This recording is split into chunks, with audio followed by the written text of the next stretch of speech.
Okay, so today I'm going to be showing you the video of when I scrimmed a French Fog Whisperers team. The team name is Unbroken, and the French Fog Whisperer, who I will use his Twitch clips in this video, will be in the description. If you'd like to go check him out, that would be awesome. Boys, if you haven't already subscribed, please do consider it. It helps me out more than you know. And it only takes 2 seconds. You can always unsubscribe in future if you don't enjoy the content. Thank you so much, and I hope you enjoy the video. Okay, so we got off to a pretty good start. I found somebody within 30 seconds of the game, which doesn't happen a lot in 20 games, especially with UBK, because they tend to stealth in the early game. So I was pretty happy with this start. It was a pretty damn good start for me, especially with that first blink landing. They are running the water tower though, which is a good place to run against a nurse. So I was a little bit worried. Luckily with this blink I managed to zone them off of water tower, which was perfect, and now they're sort of in a dead zone, and it's relatively easy for me to get them down from there. Okay, whilst I am hooking this person, I'm going to quickly go over the rules. The survivor side, you're allowed 2 perks of anything across the board, but you cannot have more than 2 across the 4 survivors. For example, you cannot have 3 D-strikes across the 4 survivors. You can only have 2. You can have 2 dead hards, but you can't have 3, etc.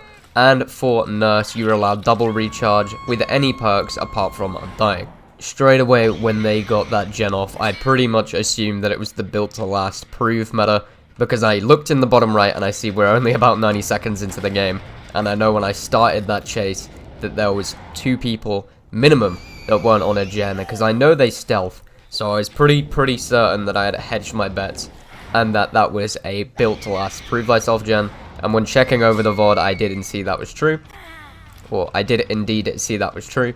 And then as soon as they save, because it is this early in the game, and when I checked the other gen with Rancor, it didn't have a lot of progress.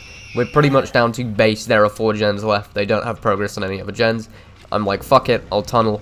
And if I do get destruck, then that will happen. But that's absolutely fine. I'll take it and I'll tunnel through it, because I'm in a very good position right now. Getting this person to stage 2 should be my top priority.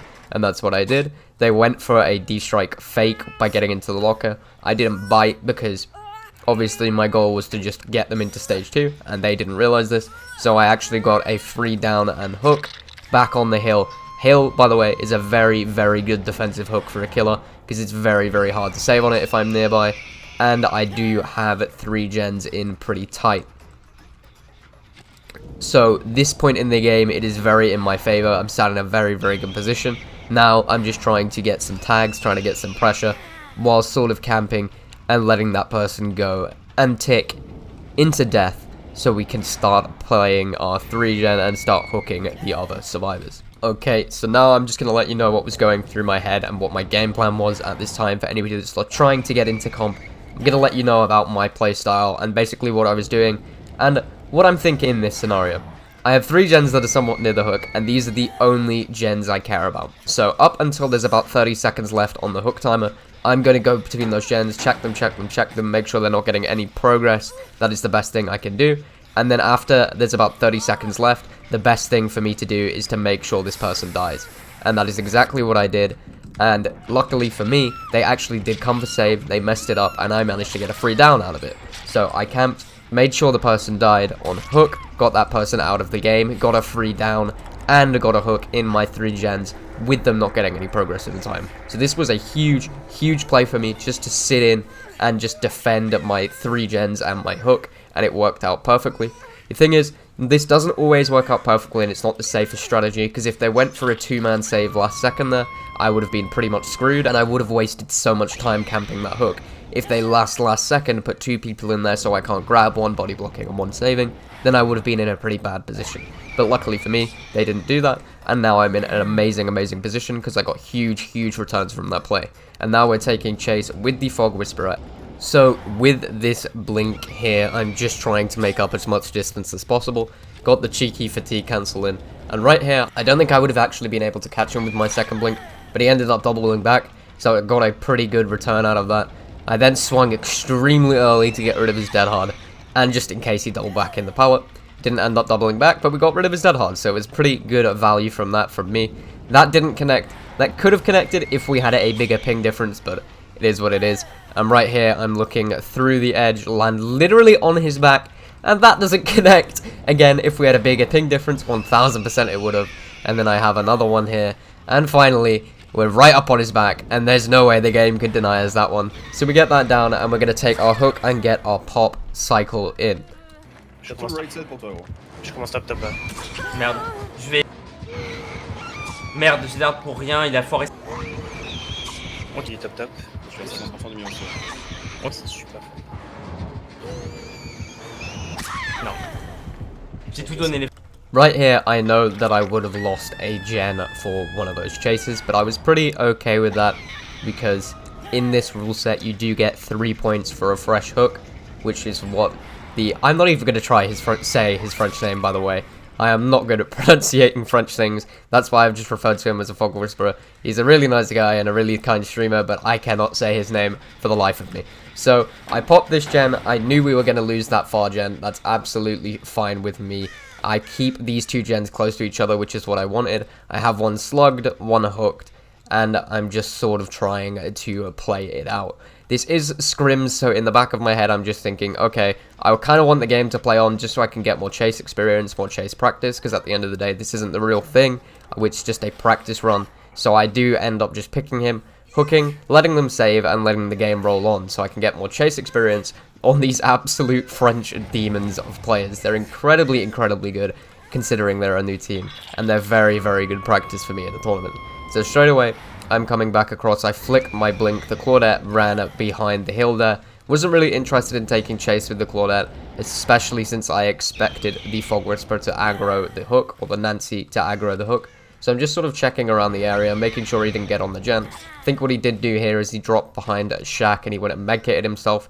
The Claudette gave him the medkit, and he gave her the toolbox, which was expired already. I should have been able to get a hit there on the Claudette, but I got a swing, a cancel, and then they managed to get the pallet slam off. I'm surprised they did actually go with the slam, considering I could have just blinked to the other side of the pallet. But it is what it is. You can't predict everything survivors are going to do. You are going to mispredict some things. And this really annoyed me, because I would have landed that blink, but there was a big-ass tree in the way, so I was kind of molding, and I was just like, oh, fuck it, I'll drop the chase. And then I wanted to see if there was anyone on this gen. Luckily for me, there was. It was the person that was injured. I got the probably worst aim dressing I've ever seen, like, ever. And it wasn't even anywhere near the survivor, it was just straight into the wall, and I was kind of like, okay, sure, I guess it is what it is. And now I'm in the mindset of, do I take the DS, or do I go and push the gen? And I'm just sort of like, well, if he doesn't have DS, I get pop. If he does have DS, I can tunnel him out and get another kill. I have no Ed and Rancor in the back. I can probably see this off and get a 4K if I play this right. So he did end up DSing me, and now it is completely down to my skill to get him down as quick as possible. Luckily, I did manage to get him down in only 2 blinks, and then I can hook him, and I get another pop cycle. So taking the DS and then tunneling was definitely a very good decision for me in this scenario. So that's exactly what I do, is I take the hook, and we're just going to go to the gen that I think will be most progressed. I come over to here, listen to this gen, I don't hear much progression on it. I blink over to this gen, the one that I thought would be most progressed, it was, and then I can pop it and take chase with the next person I see. Okay, so after putting pop on the one gen, I do have to go and check the other gen, because I didn't know how close it was, and the other guy just ran away from the gen. So I do find X, and he is right by the gen. He decides to use Cheryl's perk, Repressed Alliance, so that I can't use my pop on it. Kind of a questionable decision, because I did already use my pop. I'm guessing that is a miscomm on the other guy, and that he didn't tell him that I used pop on his gen, so he thought I still had it. Il arrive au top right. Je reprends le gen. Vas-y, reprends. Ok, il glitch la fatigue. Il TP.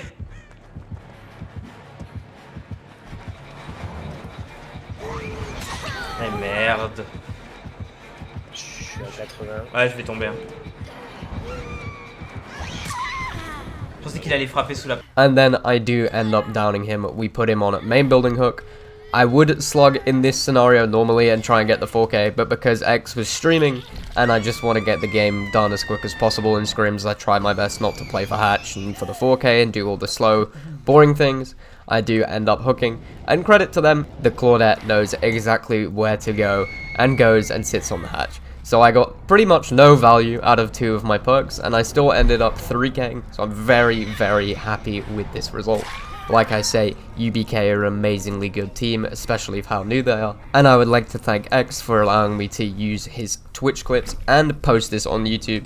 So thanks to him, and his link will be in the description, of course. Thank you all so much for watching. I hope you have a wonderful rest of your days. If you haven't already subscribed and you did make it to the end of the video, I'd really appreciate it.